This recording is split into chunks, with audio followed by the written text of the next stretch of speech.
Hey everyone, welcome to the Alpha NRL Fantasy Show, a short show perfect for the casual NRL fantasy player and any newcomers as well, to get a weekly glance at upcoming must-have players, guys to drop, and some potential hazards for the upcoming week.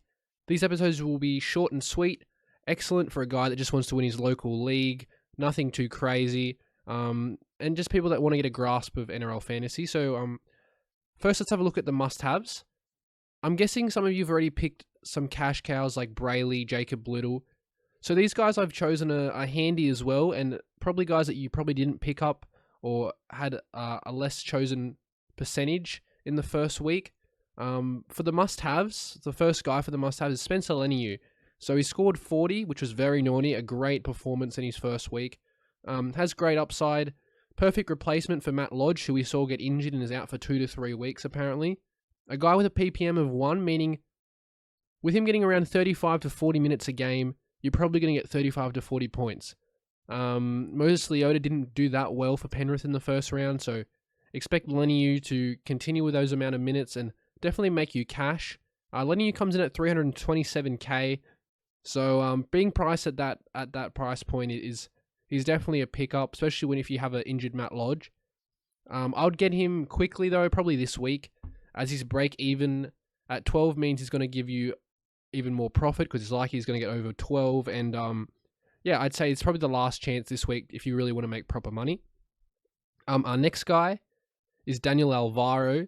Basically, everything I said with Leniew applies to Alvaro. He's a guy you want to get this week. He's got a very high PPM, points per minute. So either Leniew or Alvaro for replacements for Lodge. So either of those two are great guys to pick up. Andrew Davey, an edge player, so a little bit more, some would say, better. I'd say that was bad English, but a better player as he comes off the edge. A little bit more expensive. He does move into the starting lineup for the Manly Seagulls this week. He had 35 points in 39 minutes, very impressive, and was excellent. From in that time period. So a great option for Lodge as well if you're looking for an edge player. He has a starting role, and with that starting role, which I just said, he probably come in about 70 minutes plus playing. He might even play the full 80, so definitely a great option. A bit of maybe a cheap keeper here, Paul Morowski. So scored 40 points, I should say, purely from base stats. Didn't score a try, no try assists. Has showed high scores in the past for the West Tigers last season, but I wouldn't expect it to be to that extent. He's not goal kicking, and I think the thing that will keep him relevant in fantasy is the fact that he's playing for Penrith. He's going to get lots of chances out in the centres. A guy that could make you extra cash, a guy that you could keep, especially playing at centre. Centre's a pretty dead position, so especially if you have Kelly or Roberts, guys that you might want to trade out this week, Kelly being injured, Roberts with a poor performance. It's probably the week where you still have the cash, especially if you have Roberts to trade, because I think Morowski's price is just going to go up from here. So I think he's a great trade. I've actually personally traded him this week for my team. I reckon this will be the last week before he hits 400k. So with Dane Laurie is our next guy. So Dane Laurie, 274k. I think this one is basically expected from everyone. Everyone knew he was a cash cow. He's got the starting spot now at fullback. That was what many people were waiting for, to see if he would get that starting spot in round 2. But with him getting that starting spot in round 2, I just take him up now. You may as well. He's going to make you heaps of cash. If you do have any dead fullbacks like Jason Saab, Bailey Simonson, maybe if you want to transfer them for Dane Laurie, I definitely say so. If you need some cover, Dane Laurie is definitely that guy. With him getting that starting spot, which is what people were waiting for, definitely just pick him up now. He's going to make you heaps of cash if he stays in that lineup. He's got a break even of 2 as well. So basically, the guy could score 15 points and still make you money. So 44 fantasy points last week, which is a great performance for him. 13 tackles as well, which is a lot for a fullback. So he definitely got involved. And our last guy here, Lesson Armour, probably the riskiest one here, is the most expensive on this list. This is definitely a bit of a risk. But I was looking at his old performances, and he's got about an average of a $580,000 price. So with that price throughout his career, and with the amount of experience he's got, he's definitely a choice that you could pick up. The only risk here is the Warriors have a really good forward pack, and he might struggle to break in. But honestly, I was going to put him in, but I ended up going with Leniew this week. But that 61 point performance though he got last week, don't expect that every week. Maybe about around the 40s, but it's still something that's going to make you money, and a guy that if you do want to take a risk, if he does get to that 580k price average, which he has in the past, look, you're making around 180k there. So that's a great pickup. There are good options as well, like Leniew and Alvaro, but if you don't go with them, Armau is definitely an option. We'll go over to our guys to drop. Sorry about that. Lachlan Croaker. So Lachlan Croaker is definitely a guy to drop this week. 24 points in 80 minutes is very poor, and with him only getting that amount, and now with Cade Cuss coming on the bench in the second round, he's definitely a no-go. Try and trade him out immediately. It's pretty insane that he got 24 points in a hooker role. He had 0 run meters. Yeah, if you don't have like injuries or suspensions that you really need to trade out, anything serious, definitely just trade out Croaker. I don't think he's a beneficial player to have in the team. Bit of a shame though, because we were expecting an 80-minute guy that could get to around 40, 30 points, 35 points. Yeah, and the other guy to drop, MacLeod, just because the injury's out 2 to 3 weeks. He just isn't a keeper. By the time he comes back, Payne Haas will be around that time, so someone that you shouldn't keep. Jason Tamalo as well. With the limited minutes, it's a real worry. He lost 36k and scored just 33 points in his 1 week. He's a guy in week 1, I should say.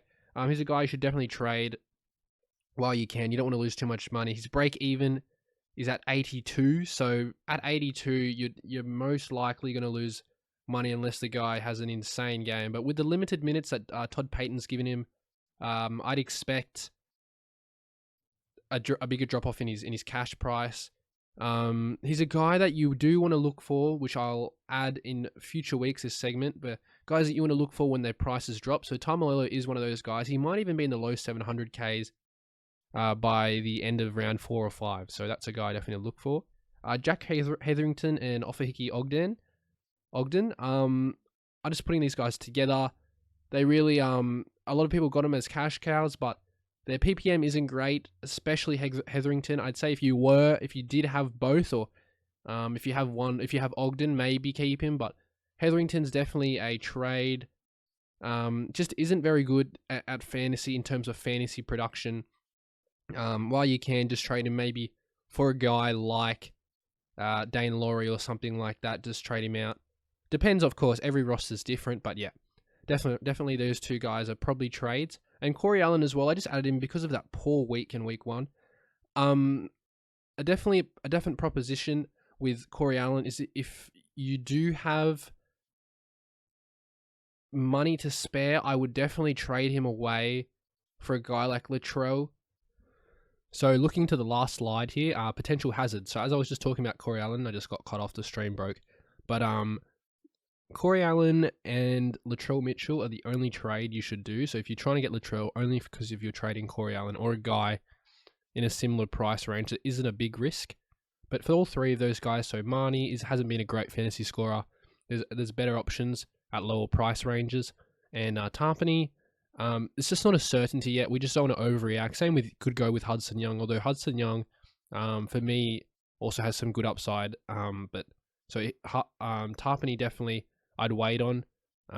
Jordan, Ricky, and Cook. So the second part of this section under the line, basically these are guys that you should keep. So Jordan, Ricky, and Damien Cook, they didn't have a good fantasy week at all. But Ricky's a guy that you want to keep. He's a slow burner guy. Just wait for the whole season. He's got the starting spot there in Brisbane. He could be excellent. He could be one of your best cash cows in your entire team. So just wait on him. Damien Cook as well. Wasn't impressive by any means. Actually, I think he had 37 points, which was really poor for his price range. But just don't overreact too much. Just wait a few weeks before you do anything with Damien Cook. Just hold on to him. And Angus Crichton, of course, suspended. So many guys would want to get him out of the team to keep the points up, but I'd just say keep him. I mean, you pick Crichton to have him for the whole year. You know, he could have got suspended in round 7. I'm sure you were likely to keep him then, but a lot of people like to overreact in round 1, so don't overreact. Keep Angus Crichton. He's probably the star of your team. Yeah, so you don't want to waste a trade for a guy like Crichton because he's the best in his position. You trade him out, you're just going to trade him back in. That's 2 trades gone. A guy that I didn't include on the list here is Faisal Malawi. Faisal Malawi is a guy that he's not going to be incredible. I don't think his fantasy output is going to be incredible, but you should definitely keep him. Don't waste a trade. Don't trade him out. Just keep him in your team. He should have a 10-point increase, I'd say, over the season from last year with his minutes increase in the Titans. Yep, and to end this video, don't forget to like, subscribe, and hit the post notifications. This is going to be a weekly series.